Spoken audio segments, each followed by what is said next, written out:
Night, a cloak of stillness draped across the world, ought to be a time for rest, a balm for both soul and body. Yet for many of us, this silent shroud ushers in an unwelcome guest: anxiety.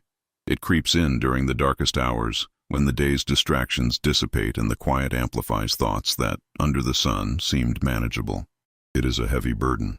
This disquietude that steals sleep transforms the bed into a stage for worries, and by dawn leaves us exhausted before the day has even begun. Why does the night seem to wield such particular power over our inner peace? Why, instead of serenity, do we find a tempest of fears and uncertainties when the world slumbers? This nocturnal restlessness is not an isolated problem, nor a mere whim of the mind. It is an experience shared by countless souls, seeking solace in the starry expanse. Throughout the ages, humanity has gazed at the night sky in search of answers, of comfort, of hope. And it is in this very quest that we find the starting point for unraveling the mysteries of the anxiety that assails us in the dark hours. It is not a battle against the darkness itself, but against the shadows it allows to flourish within us. It is an invitation to look beyond fear, to recognize the divine presence even in moments of deepest vulnerability, and to rewrite the narrative of our night, transforming it from a time of affliction into a space of profound connection and peace. Our journey here is not about magic formulas or superficial solutions. It is an immersion into the very essence of what it means to be human, with our frailties and our immense capacities for healing, guided by faith. Nighttime anxiety, with its insidious nature, compels us to confront those thoughts and worries we tend to push to the recesses of our consciousness during the day, when we are busy, distracted, enmeshed in life's demands. At night, however, the stage is set for these thoughts to surface, often distorted and magnified by the absence of light and the lack of other presences. There is something intrinsically disorienting about being awake while the world around slumbers, feeling strangely isolated amidst a silence that should be restorative. This sense of isolation can intensify the perception that we are alone in our struggles, fueling a vicious cycle of worry and apprehension. It is as if the physical darkness becomes an amplified mirror of our internal insecurities, projecting images of potential catastrophes or replaying past failures with painful clarity onto our minds. And then, the question arises insistently: why does this manifestation of anxiety seem to have a special appointment with the hours of quietude? The answer often lies not in the absence of light, but in our own willingness to allow divine illumination to guide us through the darkness. We must understand that nocturnal anxiety is not a sign of weakness, but a symptom that something within us is crying out for attention, for solace, for surrender.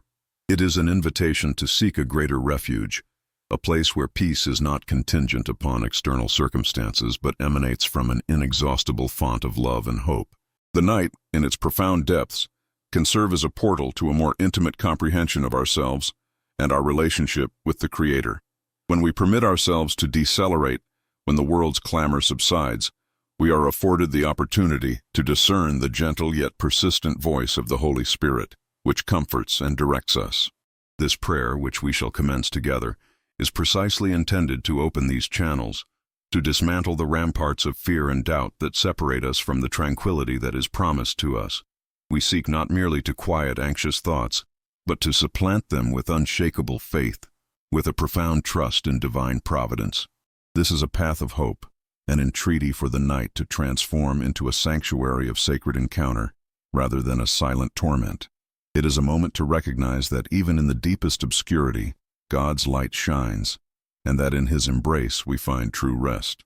The night, with its imposed stillness, frequently unveils the fragility of our psychological defenses against accumulated stress. Rather than a balm, silence can morph into an amplified echo of diurnal preoccupations, fostering a cycle of ruminative thoughts that become more vivid and invasive in the absence of distractions. This particular intensification in darkness is not a mystical phenomenon, but a physiological and psychological response to the diminution of external stimuli and alterations in our circadian rhythms. As light wanes, the body tends to prepare for repose, releasing melatonin, which can paradoxically heighten our sensory perception and consequently our attention to internal signals of discomfort. Furthermore, the decline in the activity of neurotransmitters associated with attention and calm, such as serotonin, can exacerbate feelings of apprehension.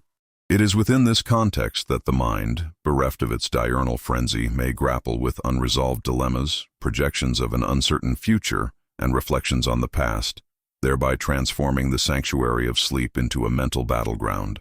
Consequently, rather than passively awaiting the dissipation of anxiety, we must proactively cultivate strategies that fortify our emotional resilience even before twilight descends.